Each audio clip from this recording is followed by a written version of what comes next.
Welcome back to Adobe Live Studio Sessions, where we talk about creativity, careers, and technology. Today for May, we're going to be focusing on small business. So here to share her story with us is Itzel Islas, all the way from San Diego, illustrator and graphic designer, and co-hosting with me today, a local legend, Megan Fiataroni, with us. Keeping an eye on UChat. And one last person we want to say hi to is UChat. We are always glad that you're here with us. These are filmed in real time, so any questions, conversation pieces that you want to add, we would love for you to do so. And if you are not subscribed to our channel, now would be a great time to do so. That way you'll know when we're going live and you won't miss out on any of our updates and content that we're putting out. So hit the button, subscribe. We would love for you to do that. Lastly, I'm your host, Emily Poulin, and I'm so excited that you're here with us today. So Itzel, welcome. Glad that you're here. How are you doing? I'm good. I'm really excited to be here. Good. We're so happy that you are. And Megan, how are we? Great. That was quite the intro. I loved it. Did you take notes on everything? I did. Okay, I'm feeling good. really we got to get stuff in order. Exactly. Well, Itzel, for people who are not familiar with you or YAY Itzel, can you tell us a little bit more about who you are and what kind of work you create?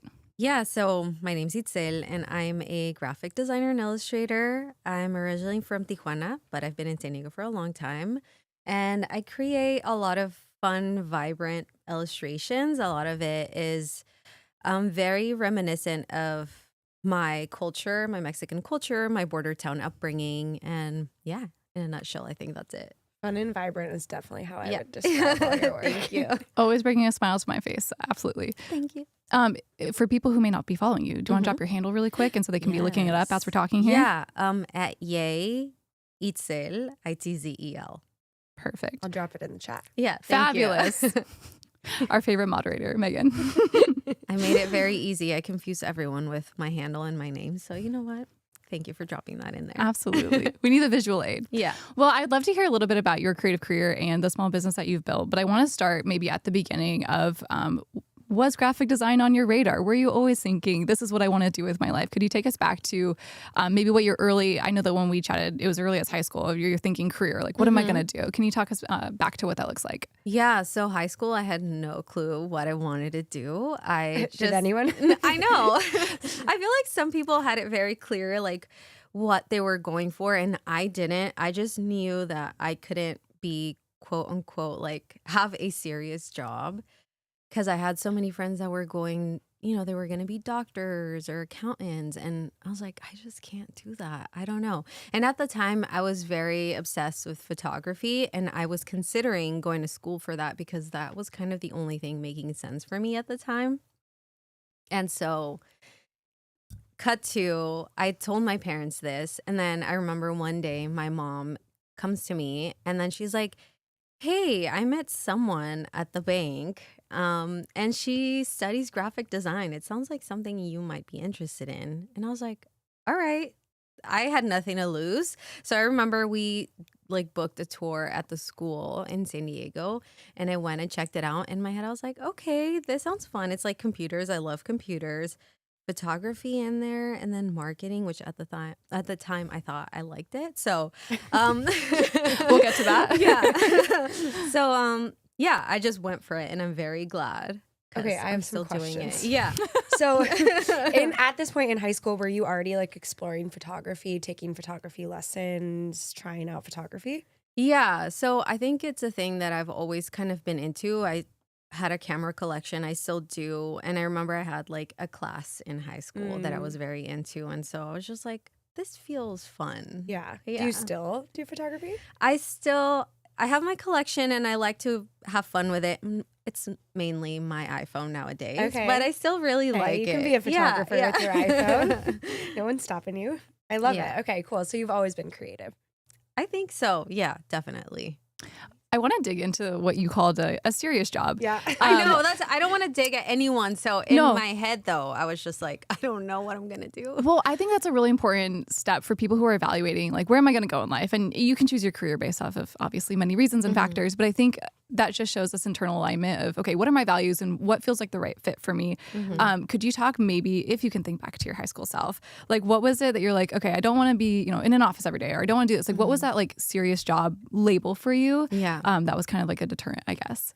Yeah. And I mean, that's a good question. I feel like I've never fully thought about it, but because I wasn't great at a lot of like I sucked at math and a lot of serious things. I was great at anything that was art related or anything that was language related. I had so many language classes in high school.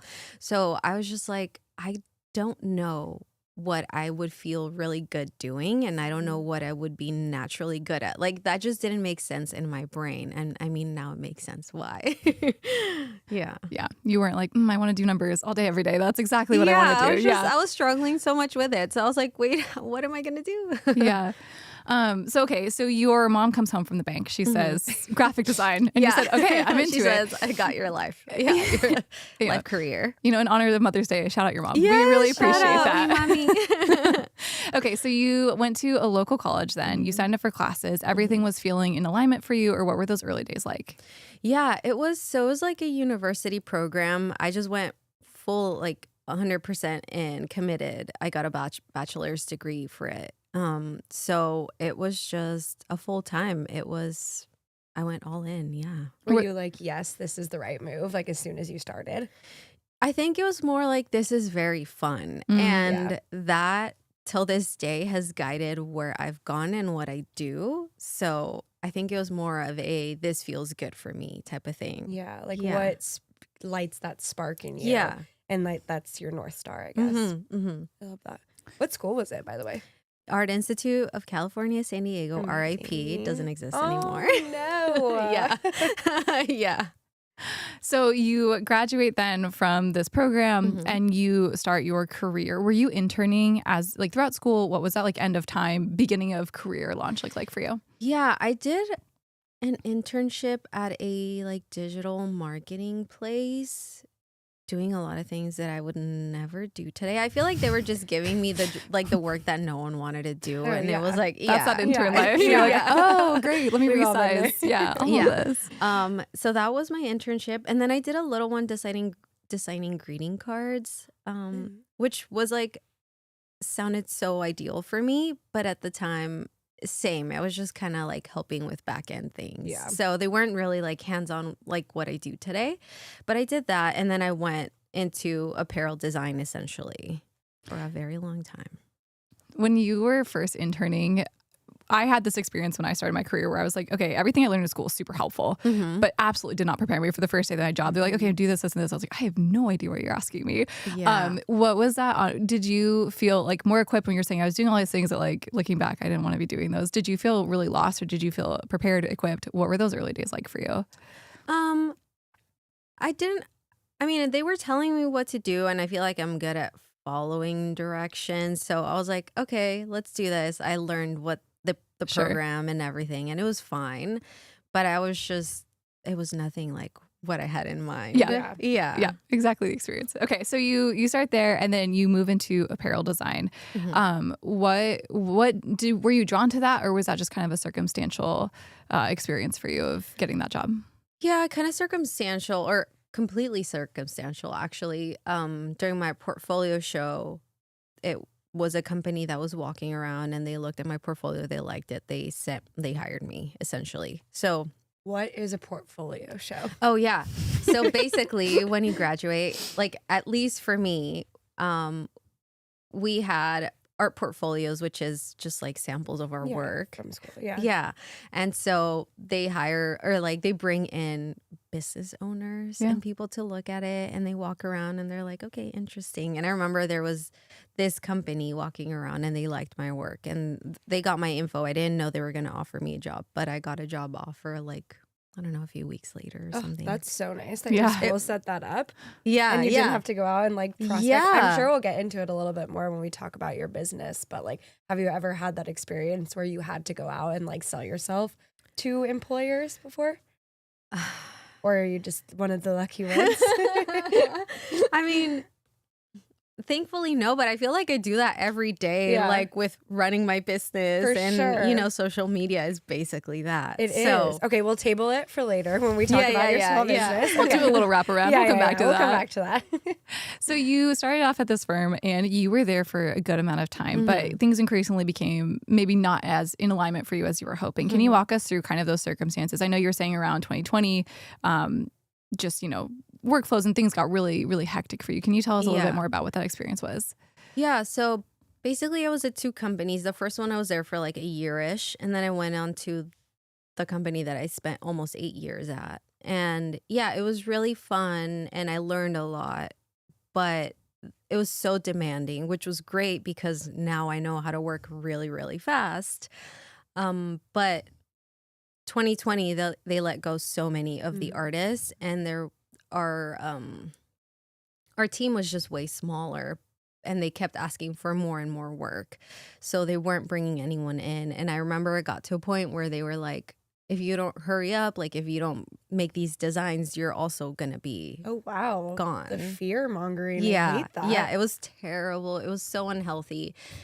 And plus the pandemic. Yeah. And yeah, there was just like a lot that I started to get really anxious, and it was starting to really mess with my day to day.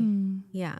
Yeah. And so was there a moment that you were like, you know what, I need to leave. Like, I'm going to choose for myself. Like, I can't do this anymore. What was that kind of like for you? Yeah. In my head, I was like, I didn't realize it, but slowly I was like building my business and getting that idea of like, maybe I could do this one day. And then I remember in 2019, I was like, okay, 2020 is the year that I do it for sure. It's happening. And then the pandemic happened. So I was like, I'm never doing it. I'm staying here forever.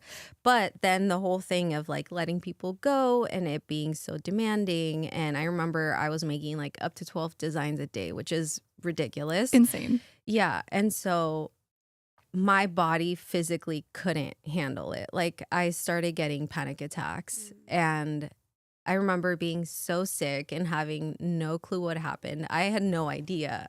I had never had panic attacks before.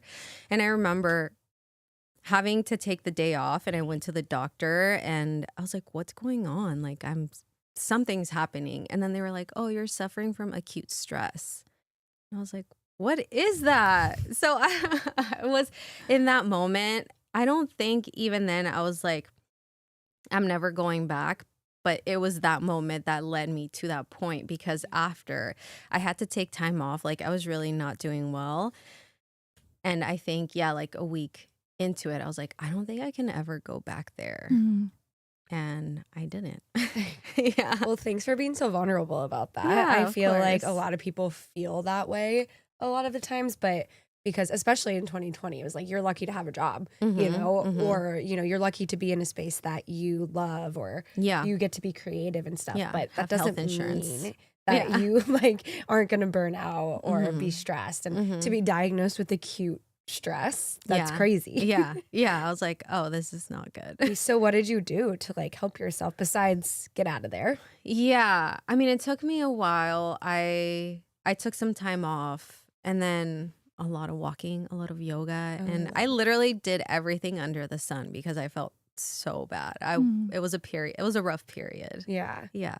I love a good walk. Yeah. A Clear mental your health head. walk. Yeah, it's so important. Yeah. So at this point, you said a little bit, you had some of your small business going. What did it look like at that time? Yeah, it wasn't, I mean, I was going to say it wasn't that serious, but like it wasn't. I had my social media going, and then I had an online shop that sold like basic things like stickers and keychains. And I think it was very minimal. Like, I think that must have been about it. But yeah. Stickers and keychains are a lot. Like you got to find your distributors. You got to find your, got to design everything. That is a lot on top of a full-time job. Yes. Yeah. And I think that was the thing, because having my full-time job, like I started my social media account as a way to like, in my head, it was my visual diary. It was just to have fun after work with no one telling me what to do. You got your own autonomy. Yeah. So that was how that came along. And then people started gravitating towards it. And then I started getting that idea of like, maybe this could be a thing. And then I started getting companies and like local businesses reaching out to be like, hey, could you design something for me? So I was starting to get freelance work. Okay. So the shop, the freelance, and then my social media, I was like, okay, I think this could be a thing. And that's why when that happened, I was like, all right, well, I don't feel ready because of the world, but I need to go for it. Yeah. What a time to go for it. I like, know. Might as well. Yeah, I know. I felt like I had no other option at the time. So but I'm so glad. It's so funny how that kind of forces your hand sometimes when you don't have another option. Yeah. You know? A lot of times it's health. You guys listen to your body. Listen to your body for sure. I really appreciate you sharing that, though. I feel like especially as small business owners, there's always this idea of like, oh, I'm going to take on another job because like, oh, I want the security or I want this. But I feel like it really can get to that point of, oh, it's my wellness over, you know, not over my business, but in competition with, and like choosing yourself in that situation is far more important than ever choosing that. So I really do appreciate you sharing that. I feel like that really resonates well with myself and like with our audience. So yeah, thank you for sharing that. Yeah, of course. So you decide, you know what, I'm gonna start freelancing now, or I'm gonna like or start to ramp this up maybe a little bit. And you started doing in-person events, right? Yes. And you're going to, not trade shows, but like, tell me the right word for it.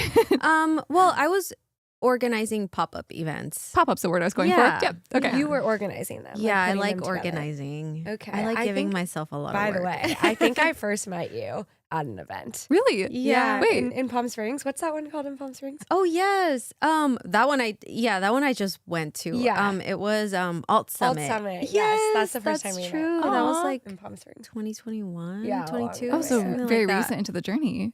Yeah, 22 maybe. Okay. Yeah. So Yeah. that's awesome.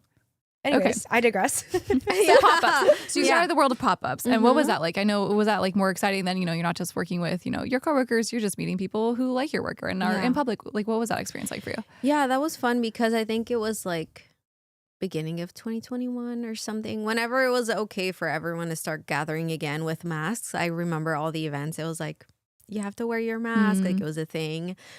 Yeah, it was really fun because we had been stuck inside for so long. Yeah. And like it was starting to get everyone like reintroduced to being around each other. And then I was starting to, it was a way to see people that liked my work and connect with them. And it was just so fun. And I also was collaborating with local businesses. So that was really fun for me too. Talk about community building. I love community Number one right building. there. Yeah. What were some of those early days or early learnings that you had of running your own business? Now that you're not in this like structure of a larger business and running your own business, what were some of those early moments where like, oh, didn't anticipate that, didn't see that coming? Taxes. I knew you were going to say like accounting numbers, something like Taxes. that. Can we get a scary sound? Taxes. Taxes. Yeah, I feel like I knew the scare of like save 30% because of freelancing. So if anyone is listening, save 30% for the end of the year, please. But just taxes as a business was a whole different world. And I became an LLC and just like all these things that I had never heard about in my life. I mean, I've heard about LLCs, but like you never have to think about it. Right. And so I was like, wait, I have to do different taxes for it. And then there was like a point where I had to switch into a corporation and just like all these things where I'm like, I don't know what I'm doing, literally. Can I ask you a question about design school? I did not go to design school. Shocker, I know, right?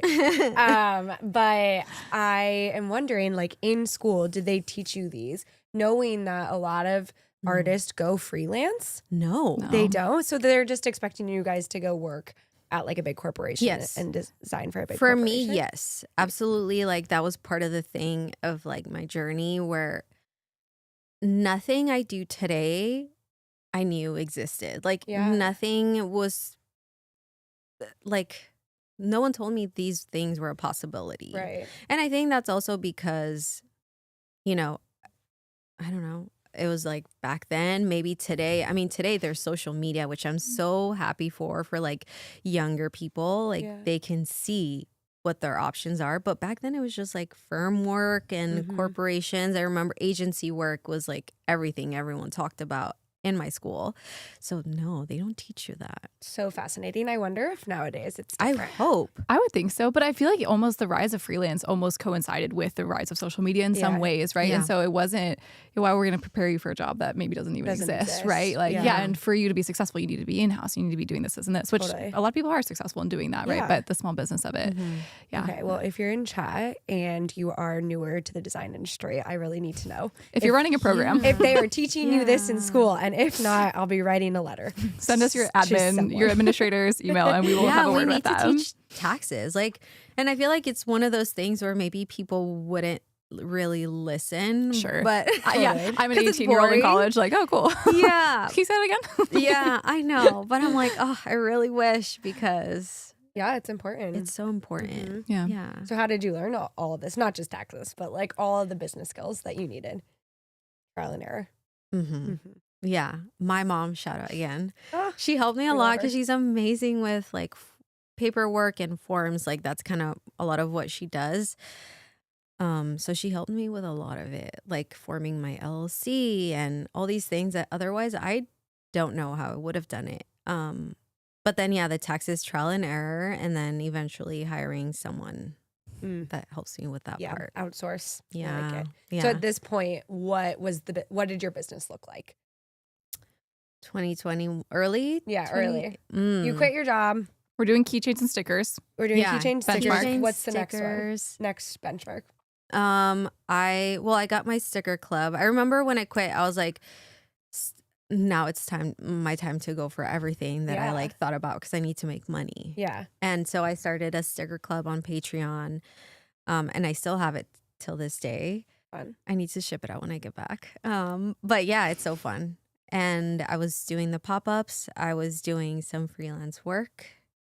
Basically most of the things I'm doing today, but just like in a way smaller capacity. Yeah. Okay. So that's where this business really started to form, was Mhm, these early days, mhm. like 2021. Yeah. 2022. Yeah, for sure.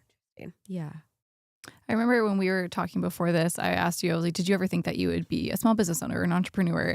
And typically I feel like the answer is no, I never saw this for myself. But you're like, oh, actually my parents run their own small business. And so like this was something that was in my repertoire. Do you feel like that was something that like made that leap a little bit easier for you? Just having people directly in your community who are, doing this already and showing it can happen? Yeah, maybe. I think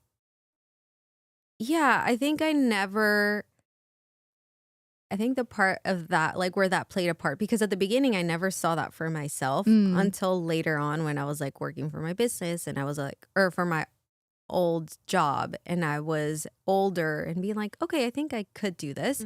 But I think a lot of what happens is people get discouraged by their parents. And my parents were definitely not that. So I think if I would have had someone that I look up to, discourage me, that would have really played a part. Yeah. But since I had the opposite of that, I don't know if they were really like, do it. Yeah, go for it. I mean, I think they were, but they definitely were like so supportive and like not saying anything negative. So it was like, okay, yeah, I can do this. There was no doubts in my mind, at least to try it. Yeah. I think even having that belief of people can run their own small business and have a life, right? I think even just that foundational belief of you can do this, I think takes a lot of people farther. I like your attitude of like, why not? Like, let's try it. Yeah. Kind of thing. Like, that's what I'm getting from you is you were at this point in your life where you were so uncomfortable or so like not wanting to do what you were. You were like, let's just take a bet on yourself. And I do think a lot of small business owners do just take a bet on themselves. Yeah. Because you kind of have to. You have to. No matter what, even if you have the best product in the world, it is a bet. Yeah. So I like that you have the attitude of why not? Why not me? Yeah. And like, like I said, I watched my parents, they've had different businesses and some of them they've had for a very long time, like decades. Some of them haven't like lasted that long. So I've seen them, it's, like do it again, like the why not? Yeah. And so I'm like, okay, we can, if it doesn't work out, I can go try to find another job. It's okay. The work is out there. Yeah. I want to talk, we spoke briefly about how fun and amazing your artwork is. Did you always have that style? What was developing your style like? I think so. I think I always had that style. It just never looked like as clean as it does today, or it's polished in a way now. But even my college work, I see it and I'm like, oh, I was drawing the same things and I was making the same type of like vibrant, playful, colorful work. It just didn't look exactly the same as it does today. And it's very informed by a lot of the things I grew up loving. So it just makes sense to me. It in resonates. retrospect. But the way it looks now, it's definitely like through the years it's been polished. And then I'm like, oh yeah, I guess that's my voice. Or my style. I never thought about it. I never sat down and stressed on it. But I think like just working on it day by day, it just formed. And I'm like, oh yeah, fun. Cool. Evolved with you. Yeah, it evolved with me. You said that you pull a lot of inspiration from like your culture. What exactly is your biggest inspiration, do you think? Honestly, how vibrant and colorful Mexican culture is 1,000%. Like if you go to Mexico anywhere, like a mercado or even a grocery store, like you're buying souvenirs, anything of the sort, everything is so vibrant, colorful, and playful. And then the maximalism, like I cannot get away. I'm like, I've tried to do the clean work and I'm like, I am maximalist at heart. So yeah, I think that's all the culture. Do a lot of brands come to you for like maximalist type designs? Yes. Really? I think that kind of surprises me. Yeah. Again, Or I'm like not a designer. So. maybe not necessarily like maximalist, but just like for my style and also for Mexican inspired work too. There's also like that side of it. Okay. Do you know Paper Moon Stationery? Oh, they're in the chat. Yeah. And they said that you came as a guest speaker to speak to their students. Yes. And that you were so great and had such a positive impact on them. Oh, thank you. And many of them were encouraged to start designing their own stickers and other items because of you. I love that. Yeah. She also has a shop and I wholesale to it. Now I also do wholesale. But yeah. I love doing talks. Yeah? Yeah, when like universities bring me on, I really love the opportunity to do that. Like I said, I think nowadays everything is so much, I wouldn't say easier, but just easier to get to because of social media and its reach. But I remember like when I went to college, there was no one that did a talk and there was no one for me to look up to that I felt like I could become. Yeah, like everyone in our textbooks and everyone they like showed us that still are like famous designers till this day are like white older men. And I was like 18. Yep. You know, like an 18 Mexican girl. And so I feel like those worlds didn't even seem attainable at the time because the person representing them seems so different to what I was. And so today if I get the opportunity to talk to younger people and be like, you know, I'm just a normal girl and you could do it. I'm just a girl. You could do it too. Yeah. Emily, do you feel like you had the same experience just of like not a ton of role models? Yeah, definitely. Yeah. It was very male dominated for sure. Definitely. Especially who's in the textbooks, I would say.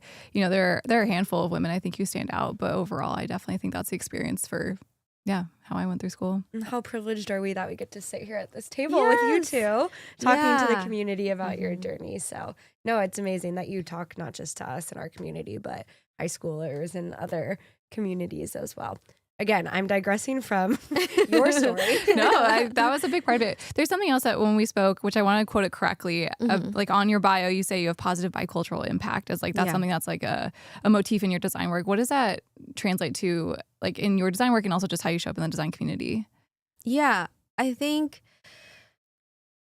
I mean, this is to not go too heavy. There's a lot of negative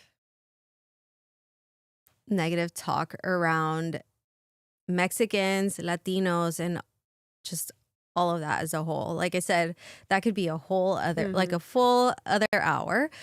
But I like to portray this positivity and the beautifulness that is a part of my culture. And I am, you know, I grew up in Tijuana and San Diego. I am very much influenced by both. I was born in San Diego. I live in San Diego. And so I am very much a product of both cultures, and I like to portray both of them in a positive light. Yeah. And the good things from them. Yeah. I love it. How's Chat doing?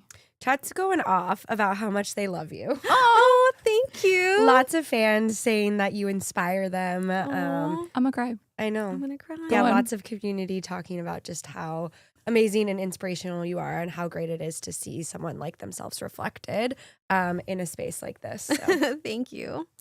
That says a lot. I feel like most people don't hear those positive things about them throughout their career until it's like, you know, decades later. So I think that's really amazing to hear that. And just, that's a great moment. Yeah. Thank you guys. Yeah. Sorry, I know. I need a moment, honestly.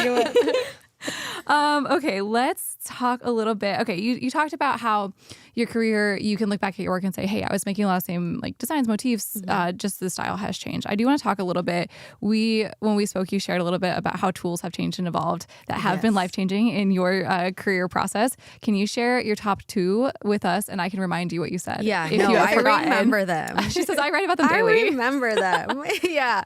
The first one is my beloved illustrator. The color, well, I don't know the right term for it. Okay. But the color picker tool, like now, if you swatch any color, it gets immediately added to your palette.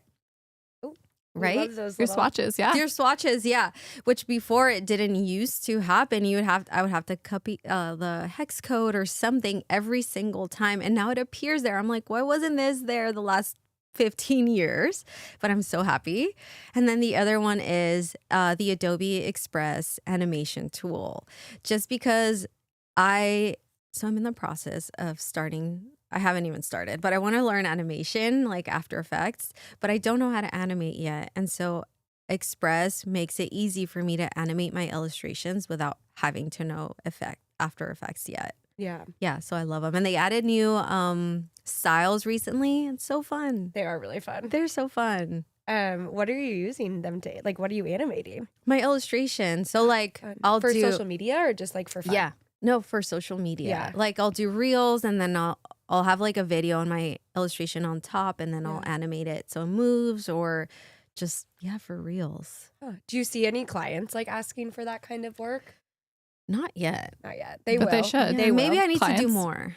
Well, I know. I bet they will because I feel like social media is such like, obviously this is like no brainer, but it's such a big thing for businesses too. And, I think they need to start tapping into those reels and stuff. So it's an easy way to do that.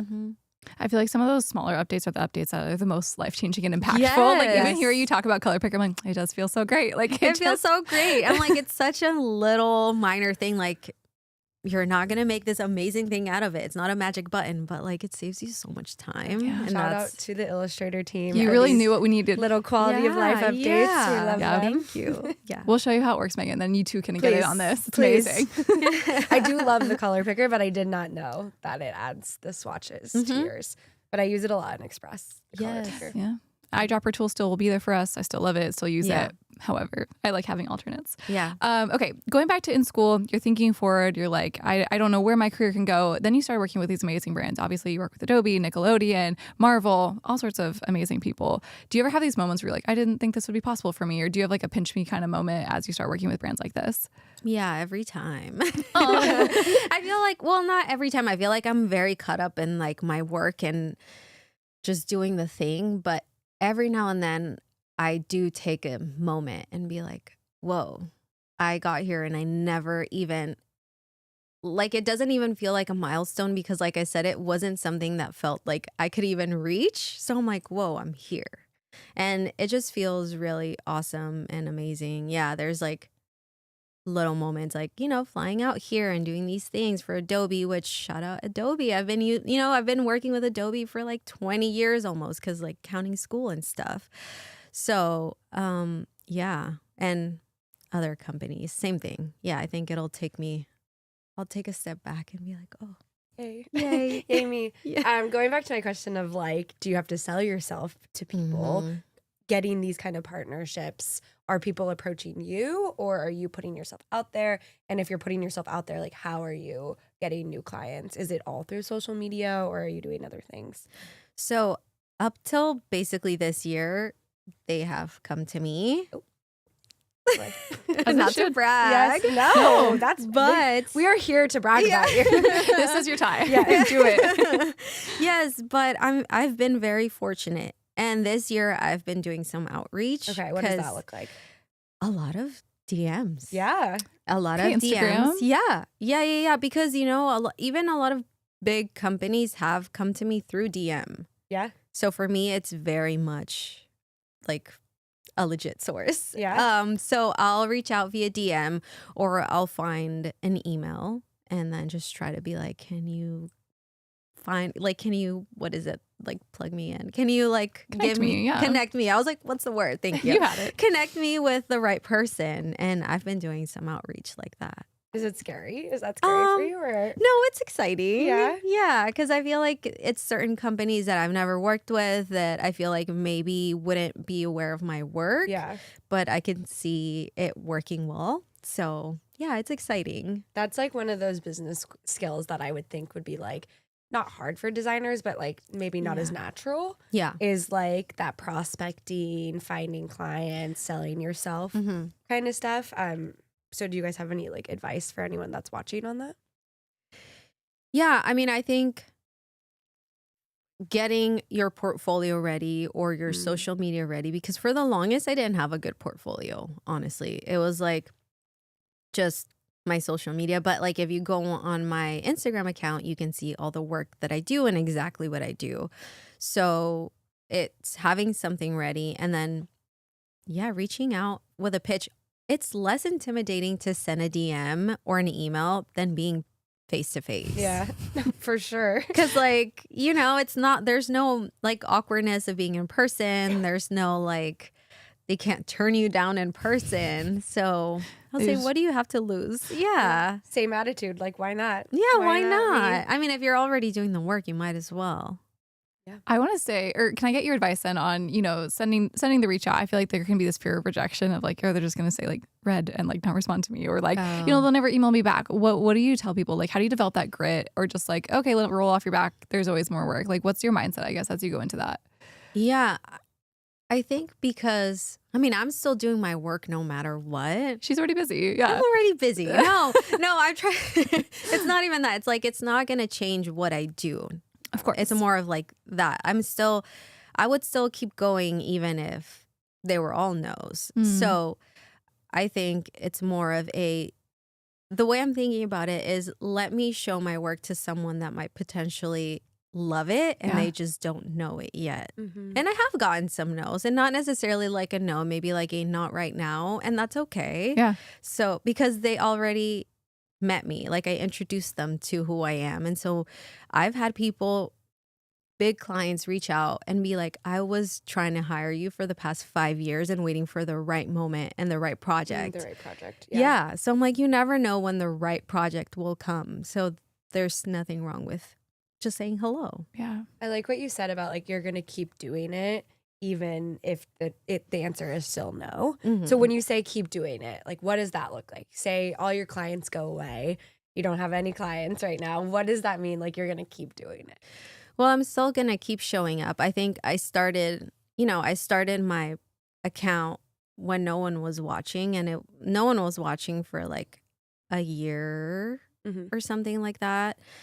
And so I feel like I would still keep doing it because I kind of need it at this point. Yeah. So you're still going to be like making content. You're still going to be doing your graphic design no matter what. I think that's like a really good lesson that people can take away from this is just keep doing your thing, and then the right projects and the right time will come.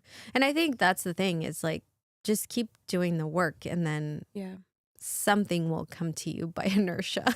It's when you show up, things come to you. You never know who's seeing it. Yeah, that's absolutely, especially with social media, you never know who's seeing it. Like literally my biggest gigs were just through social media, posting little silly illustrations. So yeah. This is inspiring me to post more. Yes. Everyone follow at Megan. Just kidding. So you started off with keychains, stickers. You've broadened your offering, but you kind of reached this point at some point. You're like, well, what am I doing? I'm not a store. I don't need to be selling everything and anything. Can you walk us through what that process has been like for you? Yeah, I'm in this new era that I'm still discovering as I go. Basically, it's had a lot to do with the economy and just things shifting. I think, like we said, my business really started pandemic, and people were shopping a lot, and people were home and wanting new things. And I think now people are spending their money more in experiences and just different things. So it's a combination of like the shop has shifted a little bit on its own, but also I've gotten to this point where I'm like, well, I've been doing it for a while. I love designing. There's parts of the shop that I really, really love and are fun for me, but all the back end isn't necessarily fun. And I am putting a lot of myself into it. And I also am reaching a point where I've been doing it for 5 years and I've been nonstop for 5 years and I'm getting tired. So what can I do a little bit less of to just free up space in my mind, honestly? And that's kind of what I've been doing, just like being more mindful of the product that I develop and the things that I make. So I'm not, I was feeling this pressure of being like, okay, every quarter I need to have new products. And then I'm like, wait, no, I'm a designer with a store. I'm not a store first. Like designer first, not store first. So what does that look like for me? And I think it's only making projects that I'm really excited about and just going about them in a slightly different way and not having that be such a huge pressure for me. I think it's a great reflection point too of, I'm chasing. Wait, who's telling me to do this? Why am I doing this? And having that check in with yourself, I think is great. How do you manage that of this is a moment I should push myself and this is hard, but I want to do this, or I'm pushing myself and no one's telling me to do this. How do you gauge that for yourself? Or is it just moments of, reflection and checking in? Yeah, I think it's more that of like feeling it in my body and feeling just my freelance keeps me really busy, and so it's more of a what makes me feel the most excited, because I'm gonna get tired no matter what, but what makes it feel good for me, and it's designing. And that's what I love about the shop is designing, but not the whole packing and shipping and inventory and all the other things that come with it. So I'm like, okay, I think I can step back a little bit from that and focus more on the design and like in-person events and things like that.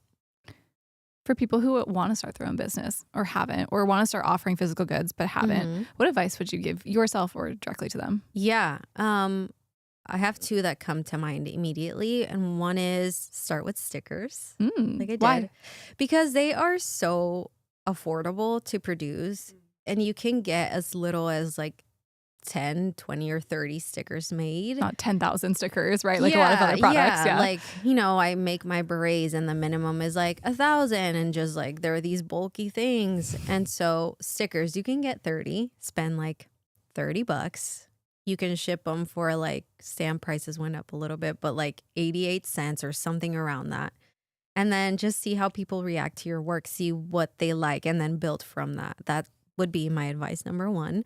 And then the second one is make a different bank account for your business. And that why? Because you can spend taxes when taxes come. It'll make your Circling life back. easier. No, it's true. I gave someone this advice this week. I'm like, open an account. If you're serious, open an account. Open a separate account. Everything you buy for your business, use that card, and all the transactions, keep it on that site. It'll make your life so much easier when taxes come around to separate from personal. I love these 2 very practical pieces of advice. I mean, but I feel like those are like the hurdles that people are like, oh, I'm never going to open my business because I don't know the first thing about, taxes or having an account. Like those, they seem so silly, but really I think those can be the holding back for a lot of people of just like, if I could just get over that, if I could just get that advice, like I'm on my way. So I appreciate you sharing that. You're going to get a flood of DMs like to help me with my taxes. Yeah.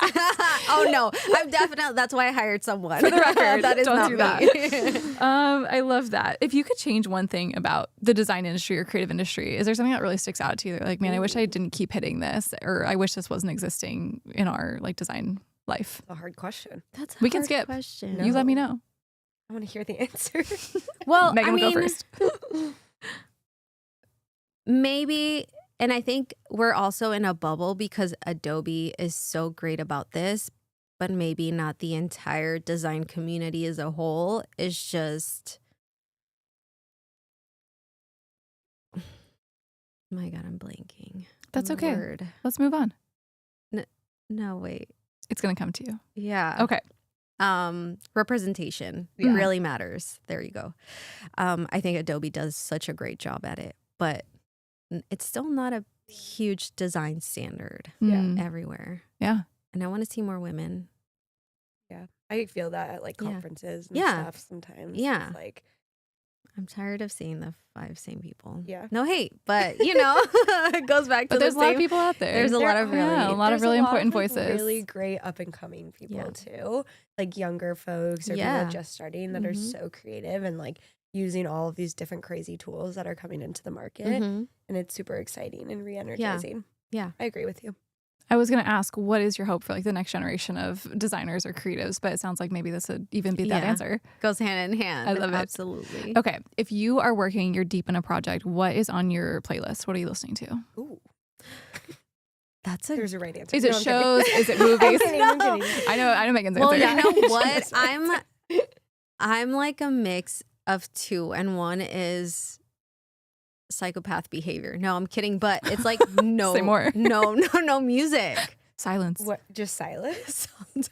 You know She's what? focused, You know it's what I okay. do sometimes? I put on white noise. It's like Oh. really crazy. Maybe I should do that. Maybe I should take notes. Because I like can't have silence, but I can't have like noise. Yeah. It's just like No, I Can't feel have like it all. sometimes I'm just like, I have so much on my to-do list and so much on my mind, and I like keep switching back and forth between like tasks.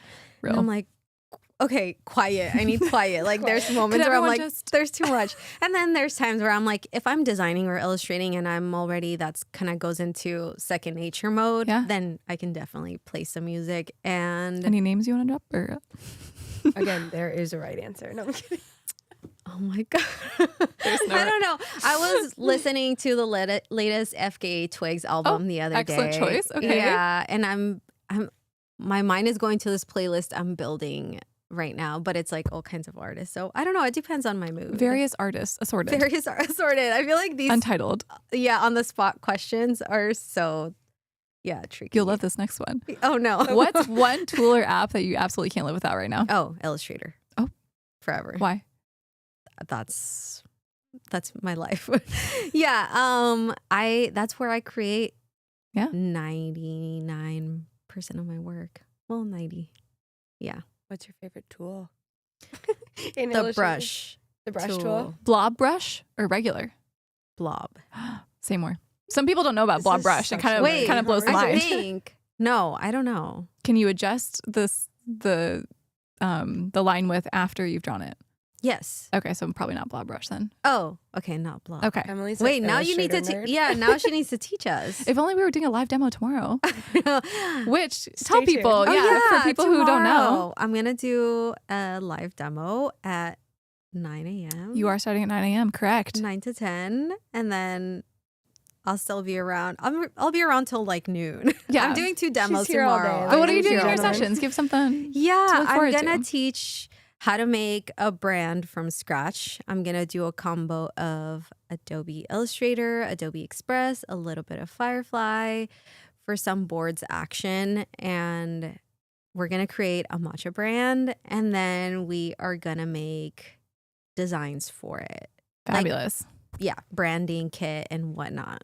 It's I'm going to be very fun. We're excited. actually doing a full matcha day tomorrow. So I will be in studio, Itzel will be here, and Arabella will be in studio, and everything we're doing is around matcha. So if you like matcha or if you don't, come if you like hang out. design. If you like design Or if you like and us, creativity, we'll be here. exactly. You can bring whatever beverage you would like, but we Yeah. would recommend drinking a matcha. You'll feel really Yeah. included. But I'm really excited for what you have in store. I think your workflow is really exciting across Express, boards, and Illustrator.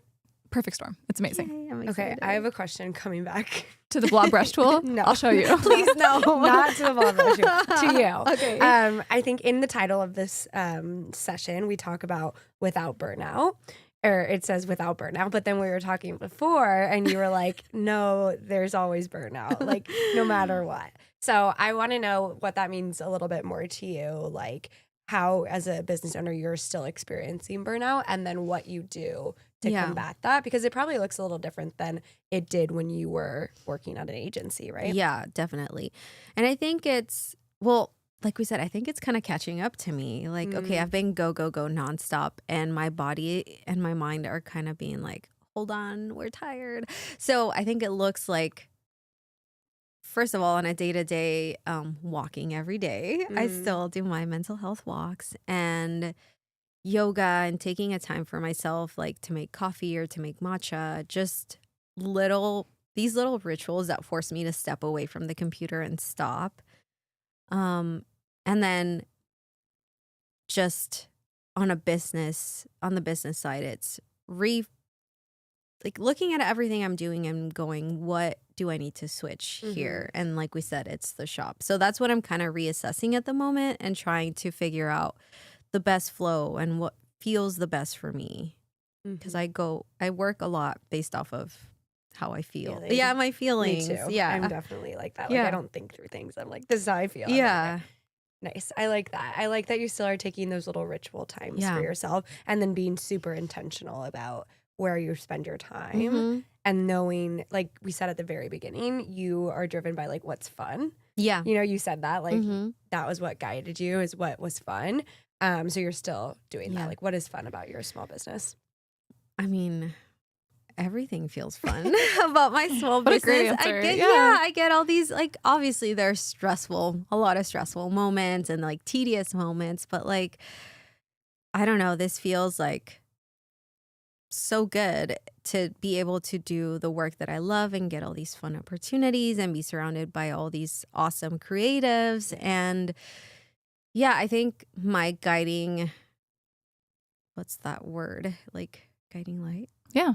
Star. It's like, what feels good to me, what feels fun. And so I think it's also partially because my work is so much of who I am. Like I didn't build this persona. I'm really showing up as I am, and everything I put out there is very much me, inspired by like my whole life up till this point.